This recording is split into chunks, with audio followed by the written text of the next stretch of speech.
이명박 정권 국정원의 민낯을 파헤치기 위해 검찰이 속도를 내고 있습니다. 국정원 블랙리스트에 이름을 올린 배우 문성근 씨가 오늘 참고인 신분으로 검찰에 출석해 조사를 받았고 KBS, MBC 공영방송 장악 문건에 대한 수사도 예고하고 있습니다. 지금부터 검찰 수사 상황과 새롭게 밝혀진 MB 정부 국정원의 방송 장악 시나리오에 대해 세 분 모시고 말씀 나눠보도록 하겠습니다. 김대현 주간조선 기자 계속 자리 지켜주고 계시고요. 최진봉 성공회대 신문방송학과 교수님 자리하셨습니다. 네, 안녕하십니까. 예. 자, 이지아 변호사님도 워낙 달변에 출중한 평론을 하고 계셔서 계속 자리하고 계시고요.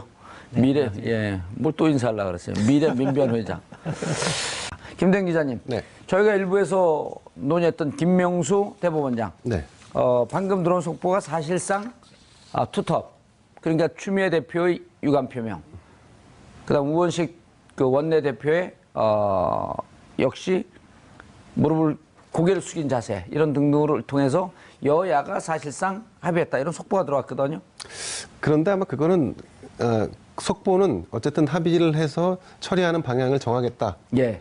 처리하는 것으로 방향을 정했다라는 예. 것이지 합의해주겠다라고 밝힌 것은 아닌 것 같습니다. 예컨대. 그게 뭔 말이에요? 그러니까 이제 표결은 표결대로 하는 거고, 하지만 협의를 거쳐서 이 대법원장에 대한 국회 인준을 진행하는 거를 합의했다. 합의했고. 네, 그런 거죠. 그렇다고 우리 당에서 다 100% 찬성한다라고 하는 그거는 별개의 문제다. 당론으로 이분에 대한 표결을 찬성한다. 이걸 정했다는 얘기는 아닙니다. 네, 그렇습니다. 그렇다고 또 당론으로 반대한다 이것도 아니겠네요, 그러면? 그러니까 지금 이 수순대로 가면 어쨌든 김명수 대법원장 후보자에 대한 국회 인준이 가결될 가능성이 매우 높다. 그리고 이렇게 보시면 될 것 같습니다. 지금 당론으로 반대하겠다는 자유한국당, 바른정당은 이렇게 되면 자율투표로 가면서 완전히 막는 이런 상황은 좀 안 될 거다.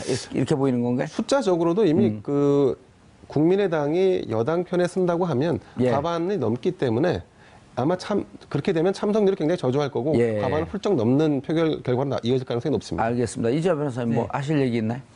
다음 대법관 후보인가요? 아니 민변에서도 대법관 후보가 나와야 된다라고 하는 얘기가 앞으로는 뭐 그렇게 나올 수도 충분히 후보뿐만 있겠죠. 대법관이 그리고 이제 그 14명이기 때문에 또 진보 일색으로 가도 안 돼요, 이게. 기본적으로는 우리 사회의 다양성만큼 대법관 구성도 다양한 게 맞죠. 그러면 그래서 거기서 활발한 토론과 부딪힘을 통해서 사회가 좀 건강한 방향으로 가고 이렇게 되는 게 맞는 거 아니에요? 그렇죠. 이른바 숙이 충분하게 토론돼서 평소에 다른 생각을 갖고 있던 다른 대법관도 설득하고 생각도 바꿀 수 있는 그런 구조가 돼야 되는 거죠. 그런 토론하는 것을 수기로 기록을 하자. 그렇죠. 숙의. 숙의 심사숙고할 때 숫자. 숙의 민주주의를 그래요. 숙의 민주주의. 좀 어려운 거 하지 마세요. 심사숙고 해서 진지하게 토론해서 이런 얘기 아니에요. 숙의하니까 수기로 기록하는 게. 알겠습니다. 그런데 또 오늘 한겨레 신문에 대형 사고가 터졌어요, 김대현 기자님. 네, 뭐 대형 사건에 대한 보도가 한겨레 신문만을 통해서 유독 계속 보도가 되고 있죠, 요즘. 배 아프세요? 아니 뭐 그냥 사실을 전달한 겁니다. 전임 9년 동안에 그 대형 사고가 조선일보 통해서 터졌습니다. 시속 게임이죠. 그랬나요? 오는 게 있으면 가는 게 있고, 가는 게 있으면 오는 게 있고. 그렇다고 본다면 정권이 계속 바뀌고 하는 것은 국민 입장에서 이로운 일입니다. 좋은 일이죠. 네, 그렇습니다. 조선일보 사세가 확장됐잖아요. 종편도 생겼고, 종편도 조건부 허가를 받았고. 네. 그리고 취재를 열심히 하시는 모양입니다. 제가 그 종편, TV 조선하고 친합니다. 출연은 안 하지만 친합니다. 정봉주 의원님하고 친한 방송이 참 많은 것 같습니다. 정우상, 사도 있고요. 배성규 이런 사람들하고 친합니다. 자, 지금 상황이 오늘 한 거고 현재 문성근 씨가 검찰 참고인으로 출두해서 조사받고 있고요. 그렇습니다. 그 국정원 이 정부 들어와서 문재인 정부 들어와서 국정원에 대한 개혁을 추진하기 위해서 국정원 개혁발전위원회라는 걸 조직해서 이분들이 이제 지난 과오 국정원의 과오를 조사하는 와중에 2009년부터 2011년까지 정부 비판을 했던 문화연예계 인사 82명에 대한 블랙리스트가 존재했다. 그리고 이 부분에 대한 관련 자료를 국정원이 검찰에 넘긴 거죠. 그래서 검찰은 이거에 대한 구체적인 사실 확인을 위해서 오늘 문성근 씨를 검찰에 불러서 참고인 조사를 했습니다. 지금 끝났나요, 지금? 아직 안 끝난 걸로 알고 있는데. 지금 하고 있는 걸로 알고 있고요. 참고인 출두를 하면서 이제 한 얘기들 중에 그 몇 가지 눈에 띄는 발언들이 있었는데 김여진 말고 김민선이라는 배우가 있었습니다. 여배우였는데 예. 그 당시에는 좀 깨어있는 연예인이라고 하는 평가도 받았었고 광우병 이명박 정권의 광우병 사태 때 뭐 청산과리 관련된 발언을 해서 피해를 입었다라고 하는 이런 연예인이 계십니다. 근데 이분이 지난 10년 동안 주요 무대에서 사라졌고 예. 이분이 이제 그래서 이름도 바꿨습니다. 김민선에서 김규리로. 예, 오죽구 방송 출연했다가 좌절되고 그러니까 내 이름 때문에 이게 운이 안 풀리나 보다. 그 안에 깊숙한 곳에서 옥죄고 있는 또 다른 보이지 않는 제3의 손이 있었던 걸 모르고. 그래서 오늘 출두하면서 문성근 씨가 그동안에 가장 고생했고 마음 졸였던 분이 김민선이 아닐까, 김규리가 아닐까. 저기 오늘 김규리 씨가 슬픈 얘기했네요. 블랙리스트 이 몇 자의 나의 꽃다운 30대가 훌쩍 가버렸다. 아직 30대 말인데요. 가진 않았는데. 저는 내가 그동안 낸 소중한 세금이 나를 죽이는데 사용됐다니. 이거 무척. 그리고 이제 우리 사회가 뭐 이렇게 남녀 이런 걸 할 수 없지만 여배우들이 20대, 30대가 절정기 아니에요. 그렇습니다. 그걸 지금 놓친 거거든요. 그리고 김규리 씨의 경우에는 그 당시 정말 한창 잘 나갔을 때였거든요, 이른바. 그래서 잘 나가는 여자 연예인으로 많은 영화를 소화했었는데 어느 순간 갑자기 김민선이라는 여배우가 사라졌죠. 그리고 아주 작은 영화에 아주 사소한 역할로 등장을 했던, 그러면서 지난 10년을 보냈다고 이제 얘기를 하고 있는 겁니다. 최지봉 교수님, 저는 김민선 씨죠. 20대 때 기억이 아주 도회적 이미지에 좀 까칠한 성격의 그런 이미지의 연기로 기억이 나고 있는데 오늘 갑자기 개념 있는 연예인이다. 깜짝 놀랐어요. 그렇죠. 저게 사실은 이제 아까 김 기자님도 말씀하셨지만 그 광우병 사태 때 본인이 개념 있는 발언을 하셨어요. 그러니까 미국산 소고기를 수입하려고 해서 거기서 촛불 집회를 하고 우리가 엄청나게 반대했지 않습니까? 그 상황에서 미국산 소고기를 먹느니 차라리 청산가리를 먹겠다. 이걸 이제 SNS상에 올린 거예요. 이게 문제가 돼가지고 그때부터 핍박을 받기 시작했는데 그 뒤에도 이분이 세월호 사건이나 사회적 이슈가 되는 사건마다 본인의 생각과 사상을 거침없이 표현하셨어요. 근데 연예인이 자기 생각 표현하는 게 뭐가 잘못됐습니까?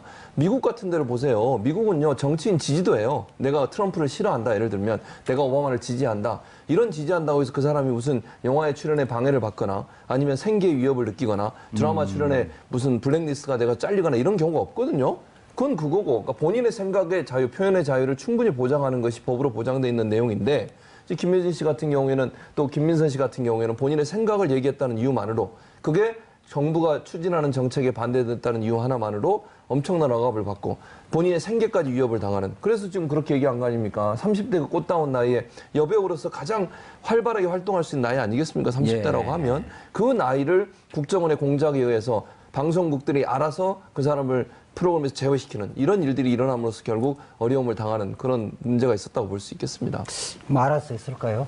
저는 구체적으로 지침이 블랙리스트라는 게 결국 지침서잖아요. 지침서가 내려갔기 때문에 결국 사실은 출연을 안 시키고 이미 진행되는 부분들도 더 이상 진행을 못하도록 한 거죠. 2008년이면은 이제 김민선 씨가 막 20대 후반, 30대 초반으로 들어갈 때인데 20대 때 활약했을 때를 보면요. 지금 우리가 알고 있는 전지현, 송혜교 이런 분들처럼 톱 탤런트로 발돋움하기 바로 직전에 그분들이 A+나 A급이라고 한다면 A-나 B+에서 막 도약하려고 그럴 때 80년 광우병 발언한 것 때문에 덜컥 그 깔딱국에서 걸려버린 거거든요. 그리고 영원히 그 벽을 못 넘어갔고. 그렇죠. 그리고 10년이 지나간 거예요. 네. 그러니까 2008년에 그 사건 때문에 결국은 한번 찍히니까 이제 방송국들이 그냥 이 변호사님 말씀처럼 지침을 받았겠죠. 국정원의 지침을 받든 뭐 그런 연예인들을 빼라고 그랬든 그런 이유 때문에 결국은 그 연예인이 활동하는 것 자체를 막아버린 거잖아요. 그러니까 생계를 막았을 뿐만 아니라 인생 전체를 송두리째 망가뜨린 그런 아주 범죄를 저질렀다고 밖에 볼 수 없는 거죠. 김대영 기자님. 네. 오늘 한겨레 신문 봤더니 제가 오전에 다른 방송하면서 이제 보수 진영의 인사들하고 얘기를 해봤더니 자기들도 끔찍하다 그러니까 이게 MBC, KBS를 정상화시키겠다라고 하는 이유로 정말 방송국을 이래도 되는가 싶을 정도로 3단계로 정확하게 나눠서 또 그게 실행에 옮겨졌고, 이게 정말 21세기 대한민국 사회에서 이게 가능한 일인가? 의심될 정도로 치밀했어요. 그게 지금 가능해서 이 사건이 불거진 거 아니겠습니까? 예. 저는 무엇보다 국정원이라는 조직을 이끌었던, 그래서 원세훈 전 국정원장의 책임이 굉장히 크다고 생각합니다. 보통 이런 사안들은 지시와 명령에 의해서 조직이 이제 움직이게 되지 않습니까? 국정원 자체가. 그럼 이거에 대해서 분명히 반발 혹은 반대 의견이 있었을 텐데도 불구하고 이걸 강행했습니다. 왜? 이른바 정권을 보호 혹은 정권을 위해서 한다는 그런 민영하에서 이런 일이 이루어진 건데, 근데 참 아쉽게도 말이죠. 얼마 전에 민주당 연찬회에서도 또 이런 관련 문건이 이제 보도가 돼갖고, 사실 정권이 바뀔 때마다 방송사에 대한 어떤 방송사를 내 편에 두고 싶어하는 이런 열망이 계속 식지 않고 이어지고 있다. 그렇기 때문에 지금 KBS나 MBC가 향후에는 어느 특정 정권에서 정말로 자유로울 수 있는 대안적인 어떤 제도 개선을 만들어야지, 그렇게 해야 될 타이밍이 아닌가 싶습니다. 예, 최준봉 교수님. 예. 근데 이제 지금 저렇게 대안으로 넘어가기에는 벌어진 일이 너무 크고 엄중해요. 그렇죠. 그러니까 지금 김 기자의 말씀처럼 그렇게 가야 되죠. 물론 가야 되죠. 언론이 예. 정권으로부터 자유, 경제적 권력, 그다음에 정치적 권력으로 자유를 누려야 돼요. 당연히 예. 그래야 됩니다. 근데 거기로 가기 전에 지금 이미 이런 잘못된 국민들은 일들을- MBC, KBS를 장악하는 예. MBC보다 KBS가 더 심각해요. 그렇죠. 그러니까 지금 현재 이명박 박근혜 정부 9년 동안 있었던 방송 장악의 음모를 다 예. 파헤쳐야 돼요. 음모 및 실행. 실행을. 그렇죠. 예. 그러니까 어떤 일이 있었고 그것 때문에 피해를 당한 많은 기자들도 있고 PD도 있고 연예인도 있지 않습니까? 지금 예. 영화 감독들도 있고 이런 사람들이 어떤 피해를 당했는지를 명명백백하게 밝혀내야 되는 거 아닙니까? 예. 그래야 다음에 이런 일이 안 생기는 거예요. 이걸 덮고 넘어가 버리면 또다시 이런 일이 또 생길 수 있는 거 아니겠습니까? 그러니까 피해 당한 사람들이 어떤 피해를 당했고 얼마나 조직적으로 국가라는 기관이 언론을 장악하고 연예인들의 생계를 막을 만큼의 압력을 가했는지 하는 부분들을 다 밝혀내야죠. 그리고 예. 책임 있는 사람은 그 책임에 대해서 당연히 처벌을 받아야 되고요. 그런 선결이 안 된 상태에서 뭐 제도를 바꾼다고 하는 것은 의미가 없다고 봐요, 저는. 80년 요즘 택시 운전사에서도 이제 문제가 되고 있고, 거기서는 이제 원인은 나오지 않았지만, 근데 죽음을 넘어 시대의 어둠을 넘어라고 하는 황석영 씨가 쓴 책을 보면 80년 광주 항쟁의 현장에서 택시 운전사에서는 저 방송국이 불타고 있어요, 이것만 나왔는데, 그때 방송국이 불타고 있었던 이유가 자신들이 이렇게 맞고 죽어가고 있었는데 그것을 제대로 보도하지 않고 폭도로 왜곡해서 그렇죠. 보도되는 상황에 분노해서 방송국에 들어간 거거든요. 예. 지금 그렇게 방송을 장악하고 서서히 여론을 왜곡했던 게 9년 동안 그대로 자행됐다는 거거든요. 그렇죠. 그렇기 때문에 사실은 이 기자나 방송국의 관계자들의 권력이 영혼을 지배하려고 그랬던 거고, 우리 헌법의 기본 정신이 인간의 존엄성. 예. 존엄성을 파괴를 하려고 했던 게 실제 파괴가 된 거죠. 파괴가 됐죠. 파괴가 되면서 거기에 살아남기 위해서는 권력에 충성해야 되고 아부해야 되고 자기의 영혼을 다 버려야 되는 겁니다. 예. 그래서 사람의 영혼은 집에 놔두고 근무를 할 수밖에 없었던 거예요. 그것이 이명박 박근혜 정부의 9년의 역사라는 거예요. 예. 그거 엄청난 거죠. 이게 어제 이제 저도 이제 과거 자료를 이렇게 쭉 정리하다가 이제 과거 자료를 정리하는 거 보니까 이제 뭐 돌아갈 때가 됐는지 과거 자료 정리하다 보니까 2004년도 국정감사 때 MBC 최일구 앵커 기억나시죠? 네. 최일구 앵커가 국회가 제 역할을 못하고 있는데 발군의 실력을 발휘하는 초선 의원 하면서 이제 저를 소개하는데 그 멘트를 최일구 앵커가 하고 그 리포트를 했던 기자가 무슨 우 기자인데 거의 이 기자가 뭐 천재적인 리포트 능력을 있어서 이제 MBC가 인정하는데 지금 2008년 이후에 리포트를 안 합니다. 그래서 심지어는 이제는 약간의 우울증 비슷한 게 와갖고 후배들까지도 피하고 있었다는 거예요. 요즘 조금 정상으로 됐다. 그러니까 이게 막상 MBC 이런 게 겉으로 큰 총론만 얘기하면 이러면 안 되지 하는데 그 안에서 당했던 기자들, PD들, 작가들 이 사람들 생각해보면 그 수백 명 수천 명의 삶이 도륙이 난 거 아니에요? 그럼요. 아니 신문 방송학과 교수로서 그럴 때 뭐 하고 있었어요? 제가 열심히 얘기했죠. 그러면 안 된다고. 저도 핍박당했다고 말씀드렸잖아요. 제가 미국에서 교수할 때 국정원 직원이 찾아와가지고 왜 미디어법 반대하냐고 저한테. 아, 왜 미국에서 반대하냐? 귀국해서 반대해라. 아니 그건 아니죠. 그게 제가 미디어법 통과하면 종편 생기면 언론 독점화되니까 하지 말자. 제가 이명박 계속 그렇게 주장을 제가 반대했거든요. 종편 생기는데 출연 기회가 늘어났잖아요. 그렇긴 했죠. 그런데 어쨌든 제가 미디어법 반대할 때 텍사스 주립대 교수를 했는데 예. 그 미국에 있는 교수한테까지 국정원 직원이 와서 그러니까 저한테 하는 거는 그래도 그렇게 세게 안 했어요. 좀 살살 써달라 이 정도로 얘기하고 넘어갔는데 저는 그래도 뭐 미국에 있는 교수니까 저를 어떻게 할 수는 없는 거잖아요. 미국 시민권자세요? 아, 시민권은 아닙니다. 그래도 미국 교수한테 자기들 국정원 무슨 압력을 넣겠어요. 미국 학교에 압력을 넣겠어요. 뭘 하겠어요. 제가 능력이 없는 것도 아니고. 그런데 한국은 다르다는 거죠. 예. 한국의 방송사는 직접 지금 본인들이 주무를 수 있는 기관이 돼버렸잖아요. 지금은 김 기자 말씀하셨지만 사실은 방송국의 사장을 선임하는 구조가 정치 권력, 즉 대통령이 입맛에 맞는 사람이 사장으로 선임될 수밖에 없는 구조. 이 구조화에서는 국정원이 원하면 언제든지 사장에게 압력을 가할 수 있는 구조가 되는 거죠. 말 안 들으면 언제든지 갈아버릴 수 있어요. 이 사회를 통해서. 예. 구조가 그렇게 돼 있다는 거예요. 지금도 그렇게 돼 있고요.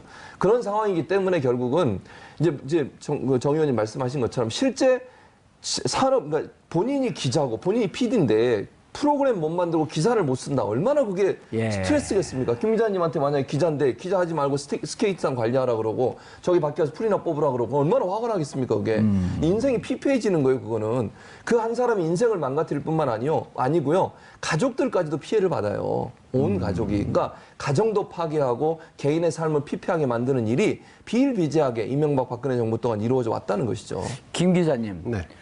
재작년쯤에 이제 제가 조금 이제 이 팟캐스트나 이런 거로 활동을 하면서 재작년쯤에 이제 그러면 과거 이제 국회의원 시절에 친하게 지냈던 K 쪽의 기자, M 쪽의 기자 그분들하고 특히 이제 M 쪽의 기자들을 많이 만났는데 만나면 보통 이제 우리가 뭐 여의도에 소주 한잔 합시다 그러면 보통 방송 기자들은 그 한 8시 반쯤 만나요. 리포트하고 그렇죠. 준비하고 네, 이제 그렇습니다. 빠져나오니까. 네. 그렇지 않으면 한 7시 만나는데 8시 반, 9시쯤 만나서 왜 그런가 그렇게 봤더니 여의도로 오는데 2시간씩 걸려요. MBC 기자들이. 그럼 왜 기자들이 이렇게 오래 걸렸나 봤더니 저 인천 끝, 저 멀리 있는 곳으로 다 이미 발령이 외곽으로 나 있었고 여의도 오는데 2시간이 걸립니다. 이른바 오지로 발령이 난 거죠. 오지로 다 발령이 난 거죠. 아주 에이스들인데 정치부, 법조부 출입이면 다 에이스들 아니에요? 그렇습니다. 그럼 만나면은 처음에는 막 행복해요. 옛날 얘기하다가 그러다가 조금 지나면 우울해집니다. 자신의 처지. 마지막에 가면 우리가 오늘 만난 것을 아무에게도 알리지 마라. 이른바 이순신 미팅을 하고 헤어지는 거예요. 아, 예. 우리의 모임을 아무에게도 알리지 마라. 이게 지금은 이렇게 얘기하지만 그분들 눈에서 난 눈물이 고이는 걸 봤어요. 그런 얘기를 하면서. 그리고 그러면서 한 8년, 7년, 9년을 살아왔는데 그럼 그것이 결국은 정권이 이 언론을 장악하려고 했던 문건이 나오고 있는데 그거 어떻게 해야 됩니까? 바로 잡아야 하지 않을까 싶습니다. 대안 말고 지금 현실에서 누가 이 마지막 정점의 책임자가 누구일까? 예, 그 책임자는 검찰 수사로 드러나지 않을까 싶습니다. 예. 근데 한 가지 중요한 것은 제가 왜 그 말씀 드렸냐면 바로 잡는 것도 매우 중요한 일입니다. 하지만 이걸 바로 잡기 위해서 또 다른 그 반작용이 여기에 개입이 된다고 했을 경우에는 지금 현재 이제 K사나 KBS나 MBC나 다 사실은 또 그 내부적으로 본다 그러면 내부 사람들도 좀 약간 쪼개져 있습니다. 물론 세력의 규모의 차이는 있지만 예. 그래서 또 다른 피해자가 양산되는 거는 우리가 만들지 말아야 된다. 그러려면 바로 잡는 것에 역시나 정치적인 입김이라든가 외품이 작용하지 않도록 뭔가 시스테믹하게 움직이는 게 중요하다. 예. 저는 이런 말씀을 좀 드리고 싶습니다. 오늘 좀 오해 소지가 있어서 예. 제가 말씀드렸는데 원래 오해 소지가 있는 입장을 늘 수사라는 대변해요. 게 수사를 해서 제가 되면 기소하고 제가 중하면 구속시키고 그게 어느 선 누가의 지시에 의해서 예. 했는지는 발본색원을 해야 되는데 그 수사 과정이 설령 국정원 TF에서 이런 문제가 있다고 제지해서 검찰이 수사를 하는데 그 자체가 또 오히려 문제다. 이 발상은 예. 좀 문제가 있는 것 같아요. 예, 원래 문제 있는 얘기를 좀 해요. 괜찮아요. 그렇게 되지면 이 자칫 잘못하면 이렇게 물타기가 돼버리는 건데 이거는 우리 국민들의 영혼을 파괴를 한 것이고요. 국정농단의 사실 원조격입니다. 그렇기 때문에 박근혜 전 대통령뿐만 아니라 공소시효가 남아있는 한 이명박 대통령이든 그 당시에 청와대 수석실이든 간에 발본색원 해갖고 엄벌에 쳐야 됩니다. 맞습니다. 그래도 김대영 기자처럼 저렇게 또 뭐하게 얘기하시 또 화내는 분도 계시고 저렇게 얘기하지 또 댓글도 막 신이 나서 달려요. 저 김대영 도대체 뭐 하는 사람이야. 근데 이재 변호사님 이게 진짜 이제 웃자고 하는 얘기 아니고 뭐 김대영 기자님도 그걸 모르면서 그 얘기는 하지 않고 이렇게 잘못 생각하는 분들도 있는데 꼭 그렇게 갈 것은 아니다. 자, 중요한 건 오늘 문성은 씨가 출두하면서 이런 얘기를 했어요. 블랙리스트가 존재하고 있다고 한다면 어찌 보면 이것은 작은 예산밖에 들어가지 않았을 터인데 이 이면에 화이트리스트가 있지 않았었냐. 이 화이트리스트에 만약에 재정이나 재원이 들어갔다고 한다면 이건 100% 국가 세금이다. 이 부분은 어마어마한 양이 될 것이다. 조사해야 된다. 그런데 실제 개혁위 관계자들, 국정원 개혁 TF 관계자들 우리가 잘 아는 분이 있잖아요. 장수 동무 김창수. 그 국정원 개혁이 아닌가요? 네, 일원이죠. 예, 근데 이제 빠져나갔죠. 보좌관 하면서. 이거 지금 일원으로 돼 있죠. 자, 이분들도 비슷한 얘기를 했어요. 블랙리스트 조사보다 훨씬 중요한 특혜가 주어진 화이트리스트에 대한 조사? 근데 만약에 돈이, 이 궁금한 게 이겁니다. 돈이 화이트리스트에 갖고 이른바 극우 진영의 문화예술인 방송인들을 지원하는데 썼다고 한다면 이게 횡령죄, 국고손실죄 이런 등등의 죄목이 적용될 거 아니냐? 그렇죠. 그 블랙리스트는 직권남용이기 때문에 5년 이하의 징역 이렇게 되어 있는데요. 형법이 적용되어지는데 국고손실죄는 국고손실에 적용이 되나요? 국고손실죄죠. 지금 현재 민병주 심리전단장, 단장하고 민병주 전 국정원 심리전단장과 심리전단 단장, 사이버 외곽팀장 등이 이제 지금 구속영장 청구가 돼 있는데요. 그 죄명 자체가 국고손실죄입니다. 아, 그래요? 국고손실죄는 일반인들이 업무상 횡령할 때보다 아주 가중 처벌하게 돼 있어요. 5억 이상이면 5년 이상 무기까지도 할 수 있거든요. 5억입니까? 그게 50억이 아니라? 5억 이상입니다. 아, 일반 50억이라고 그러고 다른 방송 나와서 실수했잖아요. 실수를 안 하던데요. 그러니까 일반 그 특경법에서의 횡령은 5억 이상 50억 미만 끊고 또 50억 이상 50억 이상일 때 최대 무기까지 할 수 있는데 이건 5억 이상은 아주 중한죄라고 판단합니다. 국고손실과 특경법은 별개 문제네요. 그렇죠. 어허. 그러니까 가중하게 돼 있는 거죠. 자, 정리하면 특경법상의 국고손실죄. 국고손실죄는 5억서부터 50억이라고 하는 구간을 만들어놨는데 그냥 국고손실죄고?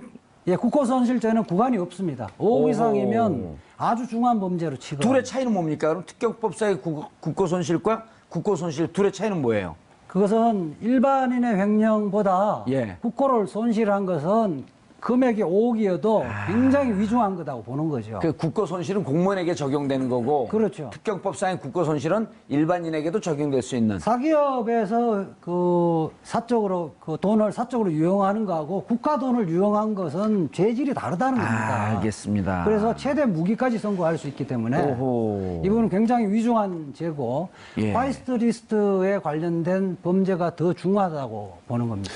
자, 그 화이트리스트 말씀하셨으니까 뭐 이를테면 이런 예가 있습니다.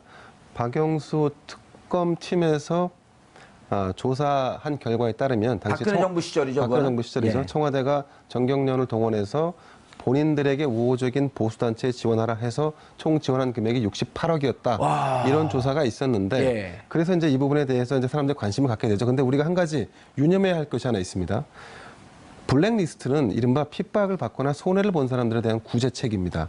정부가 나서서 해야 되는 몫이겠죠. 하지만 화이트리스트, 당신은 우리가 이렇게 고생할 때 이만큼 이득을 받았으니까 온전히 비난을 받아야 돼라고 해서 이들의 실명을 제기하는 순간 그럼 어떤 현상이 벌어지냐면 우리는 또 다른 블랙리스트를 잠재적 블랙리스트를 만들게 될 수도 있습니다. 하기 때문에 국정원 개혁위가 그 핍박을 받은 이른바 블랙리스트의 명단에 있는 사람들에게 구제책을 주는 거는 맞지만 화이트리스트도 마찬가지로 이제 한번 응징하자라고 접근하는 방식은 굉장히 신중할 필요가 있다. 이렇게 보여집니다. 일정하게 근데 지금 문제는 물론 저런 지적이 있을 수 있는데 화이트리스트 같은 경우는 명단을 밝히냐 안 밝히냐 이런 걸 떠나서 가장 핵심적인 거는 거기 국고가 들어갔을 때 국고 손실 그걸 집행한 공무원이 더 문제가 된다 이런 얘기 아니에요? 공무원이 문제죠. 그거를 그 이득을 얻은 사람이 문제가 되는 것은 아니고요. 예. 그러니까 적법 절차에서 재량의 범위 내에서 어떤 기업을 선택했다면 그건 죄가 안 되겠죠. 예. 법적 근거 없이 지원하는 것 자체가 죄가 되는 겁니다. 그렇죠. 근데 또 한 가지 그 지원과 함께 그 지원 때문에 특정 정치적 성향을 띠면서 특정 집회에 동원이 되거나 또는 특정 행사에 일부러 나가서 특정인을 비방하거나 이런 건 문제가 되는 거 아닙니까? 그렇죠. 그러니까 돈을 받아서 그 뇌물처럼 받아가지고 그걸 이용해서 특정 정치 세력이나 특정인을 지원하고 지지했다면 그건 문제가 그러면 되는 거죠. 예를 들어서 내가 문화활동을 해. 근데 개인적으로 보수적 성향을 갖고 있고 이명박, 박근혜 정부를 지지해. 그래서 내가 문화활동을 그렇게 하는 것까지야 어쩔 수 없겠지만 이 돈을 받은 단체가 이 돈을 받은 대가로 집회에 나가서 그런 활동을 했다고 한다면 이건 또 법적으로 따져볼 여지가 있겠다. 그렇죠. 예를 들면 뭐 세월호 그 유가족들 앞에서 폭식 그런 걸 한다거나 예. 또 뭐 그런 여러 가지 조사가 나왔지 않습니까? 지금 조사한 내용들을 보면 일부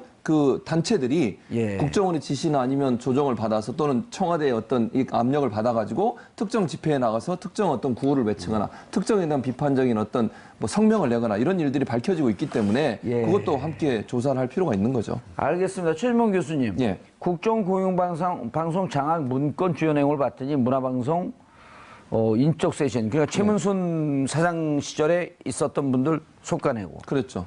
자 그다음 편파 프로그램 퇴출시키고 예. 그다음에 노조 파괴 공작을 하라. 예. 그 노조 파괴 공작을 어느 정도로 하냐면 지금 아까 김 기자님 얘기했던 제가 얘기를 안 했는데 이런 거예요. 사실은 지난번에 이제 방송 대파업이라고 지금 이 파업 말고 2012년에 파업을 또 한 번 했습니다. 2012년에 170일간의 170일 동안 파업을 했죠. KBS 94일간의 네. 파업. 그래가지고 김재철이 어떻게 했습니까? 다 잘라냈어요. 해임시키고 그다음에 퇴출시키고 아니면 한직으로 다 내보내고 그리고 그 빈자리를 그 유능한 사람을 다 추천하고 그 빈자리를 채우기 위해서 시용 기자들을 뽑았어요. 예. 그러니까 이게 짧게 계약직으로 뽑는 거죠.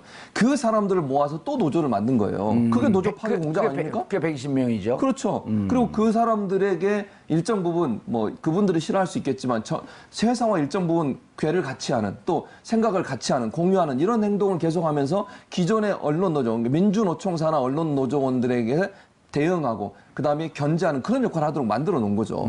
그것도 노조 파괴 아니겠습니까? 예. 또 일단 노조에 가입한 사람한테 등급을 줄 때 내부적으로 1년에 한 번씩 평가하잖아요. 예. 노조 활동을 하거나 노조에 가서 파업을 했을 경우에는 등급을 제일 낮은 등급을 주는 거예요. A, B, C, D 중에 D를 준다거나.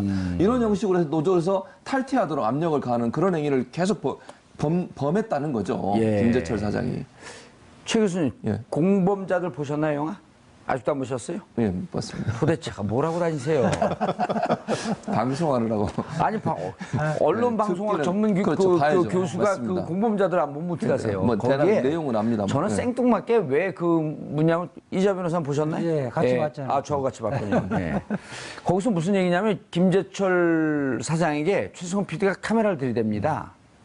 근데 그 김 선배 어쩌고저쩌고 그렇게 인터뷰를 따는데 김재철 사장이 생뚱맞게 영화를 보고 방송 이 부분에 대해서 잘 모르는 분들한테 뭐라 하냐면 MBC는 민영화 시켜야 돼요. 그 이자 변호사님 좀 생뚱맞게 느끼지 않았나요? 그렇지. 그 이야기가 이 문건에 그 나오는 얘기가 내용이죠. 이 문건에 나와 있어요. 결국 마지막 단계는 MBC를 민영화 시켜야 된다. 그러니까 그 공작이 국정원의 공작이 철저하게 몸에 입력이 돼서 이게 쇠뇌가 돼 있는 쇠뇌가 되어 있는 거죠. 또 암기시켜 그 공부에 얼마나 능한 사람이겠어요. 아니 암기되면 나오고. 사실은 이 민영화 문제는 그 전부터 얘기가 나왔어요. 박근혜 전 대통령이 대통령 후보 나왔을 때 기억하실지 모르겠지만 최필립이라는 사람이 그때 정수장학회 이사장을 하고 예. 있었어요. 그 사람 지금 돌아가셨는데 그분이 이사장 할 때 이진숙이라고 하는 MBC 기자가 있었어요. 그때 당시에 비서실장이고 무슨 높은 직책을 하고 있어요. 김재철 밑에서. 예. 홍보국장인가? 그래서 그 최필립 씨를 만나서 했던 얘기가 녹취록이 나와요. 그 녹취록에 보면 뭐라고 얘기한 줄 아세요? 박문진이 주식을 다 내다 팔자. 그리고 민영화 시키자고 나옵니다.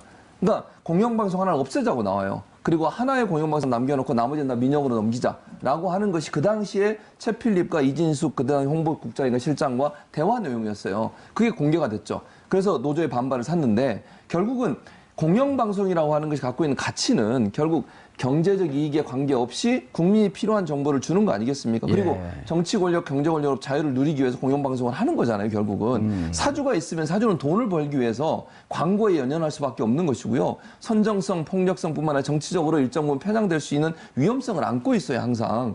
아니 개인적으로 회사를 하는 사람 입장에서 영향을 안 받겠습니까? 방송사를 운영하더라도. 공영방송을 만든 이유는 그런 권력의 어떤 압력으로부터 자유함을 누리라고. 그러니까 정치 눈치 안 보고 경제 눈치 보지 않고 시민들이 내는 수신료로 운영하고 또 이익이 남지 않더라도 정말 좋은 다큐멘터리나 시사 프로그램 많이 만들으라고. 그래서 공영방송을 하는 거거든요. 근데 그 공영방송 없애고 민영방송 가자고 하는 것은 사람들에게 어떤 사회 문제에 대한 인식도 줄이는 영향을 줄 수도 있을 것이고요. 그다음에 오락화되는 방송 시장 자체가 오락화되고 연예화되는 그런 쪽으로 뉴스도 연성화되는 이런 쪽으로 갈 가능성을 충분히 배제할 수 있는 거, 볼 수 있는 거죠. 김대영 기자님, 지금 민영방송이 이제 공중파 지상파 방송 중에 민영방송이 SBS 하나잖아요. 그렇습니다. 근데 SBS 기자들이 작년 촛불 들어가기 전에 무슨 얘기를 하냐면 재작년에도 그러고 느닷없이 우리가 가장 민주적인 방송이에요. 그래요? SBS가 민영방송인데 민영방송은 영업 목적으로 사업 목적으로 하는데 그게 무슨 얘기냐 그랬더니 우리는 그냥 방송인으로서 정상적인 길을 가다 보니 어느 날 되돌아보니까 우리가 제일 앞에 있어요. 사실 방송이라고 하는 것은 민영이 되든 설사 민영이 된다고 할지라도 민영방송이라도 공익성이라고 하는 부분을 갖고 있는 거 아니에요. 예를 들어 언론사 같은 경우도 광고가 있어야지 운영이 되지만 항상 마지막에 최종적으로 생각해야 될 것은 어떻게 공공의 이익에 부합할 것인가. 그렇습니다. 근데 그걸 민영화로 한다고 해갖고 뭐 세상이 바뀔까요? 근데 이제 공영과 민영의 가장 큰 차이는 제가 볼 때는 이렇습니다. 지금 현재 상황에서 보면 공영은 안정적인 운영을 통해서 공익에 수반되는 여러 가지 장치들을 시청자에게 제공한다. 예, 좀 적절 보더라도 좀 의미 있는. 근데 이제 적자를 본다는 건 또 별개의 문제인데 하여튼 적자를 보지 않고 운영하는 게 중요하겠죠. 근데 이제 일반 민영들은 시장의 요구에 충실합니다. 그래서 시장의 요구에 부합하지 못하면 그야말로 퇴출되는 거고. 퇴출되기 때문에 그래서 아마 SBS는 시장의 요구에 최대한 잘 부합해서 아마 잘 아시겠지만 그때 대히트를 쳤던 모래시계라는 작품이 사실상 SBS를 살려낸 것과 사실 마찬가지거든요. 90년대 초에 어렵게 개국을 해서 90년대 초중반을 넘어가는 요 개독이 여기서 그야말로 대박 드라마를 치면서 어떤 민영 방송의 대표 주자로서 성공을 했던 거거든요. 그래서 시장에 충실한 방송의 본연 이 길을 간 것이 아마 아까 말씀하신 기자의 그 워딩이 아닐까 싶습니다. 예, 그리고 그것에 충실하지 않으면 퇴출됩니다. 반드시 퇴출됩니다. 퇴출된다는 얘기를 듣고 TV조선 관계자들이 덜컹할 것 같아요. 근데 아마 그렇지 않을 수도 있는 게 요즘 뭐 개편도 하고 해서 열심히 좋은 다양한 프로그램들 만들고 있는 것 같습니다. 저녁 9시 뉴스는 조금 제가 9시 뉴스 요즘 최근에 못 봐갖고요. 예, 알겠습니다. 최진봉 교수님. 원세훈 국정원장이 창의력이 뛰어난 분일까? 아니면 기획력이 뛰어난 분일까? 아니면 그 위에 누가 계실까? 당연히 그 위에 누가 있는 거죠. 저는 그렇게 보고요. 원세훈 국장이 물론 본인의 충성심에 반로해서 했다고 본인은 주장하겠죠. 만약에 문제가 되더라도. 그러나 저는 분명히 대통령에게도 보고가 됐을 그 당시에 대통령에게 보고가 됐을 가능성이 높다고 봐요. 이런 일을 하면서 대통령한테 보고도 안 하고 하겠습니까? 국정원장이. 아무리 그래도 그렇지. 그리고 국정원장은 수시로 일일 보고든 다른 형태의 보고 양식으로 보고서를 계속 집어넣지 않습니까? 그 일일 보고 양식으로 국정원 전체 사항 중에 일부라도 방송 관련된 내용을 집어넣었을 거라고 저는 생각을 해요. 내용이 안 들어가면 국정원이 하는 일이 뭐냐고 물어볼 거 아니겠습니까? 그렇죠. 그리고 이런 일을 할 수 있는 집단이 결국 국정원밖에 없는 거 아니에요? 경찰이나 검찰이 나서서 할 수도 없는 거고. 그러니까 몰래 하려다 보니까 결국은 음지에서 일한다고 하면서 나쁜 짓만 계속하고 있는 그런 행태가 이루어지는 거죠, 결국. 이 MB 정부가 결국은 방송을 오해한 것 같아요. 방송을 이렇게 하면 장악될 수 있겠다. 방송을 오해하다를 영어로 뭐라 그러죠? 방송을 오해하다. 네, misunderstand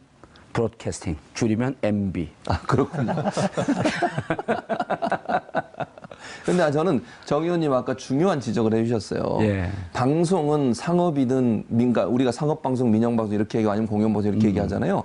그러나 우리나라 방송법 제1조는 모든 방송은 공익을 위해서 봉사하도록 돼 있습니다. 그럼요. 그래서 민영도요? 네, 민영도요. 오호. 그건 방송법의 범위 안에는 모든 방송이 다 들어가는 거예요. 예. 방송법에 엄격결에 얘기하는데 전 진리를 맞습니다. 얘기를 하더라고요. 네, 방송법 1조에 그렇게 돼 있어요. 예. 우리나라 방송법 1조. 변호사법도 그렇게 돼 있는데 오호. 변호사도 이렇게 변호사의 업무 자체 공공성이 있는 거잖아요. 변호사의 직업윤리를 빼버리면 상인이 되는 거죠. 아, 그러네요. 예. 방송 기자나 방송 작가나 PD나 여기에서 공공성을 배제시켜버리면 일반인하고 똑같이 굳이 방송에 있을 이유가 없는 거죠. 그렇게 없는 되면요. 거죠. 예. 공중파라는 것은 공공재를 이용해서 그 사인이 돈 버는데 국가가 그 이렇게 제공해 줄 이유가 없는 거잖아요. 미스언더스탠드 브로드캐스팅 누가 했을까요? MB일까요? 저는 이게 국정원장이 단독으로 방송을 장악하고 프로그램을 퇴출시키고 노조를 파괴시키는 거 국정원장이 할 수가 없습니다. 진행되는 거에 보고는 하겠지만은 이 시작 자체를 아하. 대통령의 지시가 없으면 불가능한 겁니다. 그리고 이게 그 박근혜 정부의 블랙리스트 흐름을 보게 되면 예. 김기춘 실장이 내가 했다라고 얘기를 하지만 결국은 마지막에는 난 지시한 대로 했습니다라고 증언이 바뀌잖아요. 결국 그래서 이게 사실은 그 2012년 대선 결과가 달라졌으면 예. 이명박 대통령도 박근혜 대통령 꼴이 됐을 수밖에 없는 거죠. 탄핵되고 지금 현재 구속되고 장기형을 선고받을 수밖에 없는데 예. 그렇기 때문에 국정원 댓글이나 국정을 동원해서 대선에 개입했던 거죠. 자기가 살기 위해서. 살기 위해서. 예. 결론 같네요. 예. 알겠습니다. 오늘 한겨레 신문에서 보도한 국정원의 KBS, MBC 장악 문건은 대단히 충격적이었습니다. 이런 일을 통해서 국민의 의식을 장악할 수 있으라고 믿었던 정권의 최정상에는 누가 있었는지 시청자 여러분들께서는 정확히 아실 거라고 생각합니다. 잘못된 악 반드시 뿌리 뽑고 새로운 시대로 가야 할 것 같습니다. 정점에 계신 분 조금 걱정되시겠습니다. 9월 18일 월요일 정봉주의 품격시대 마치겠습니다. 감사합니다.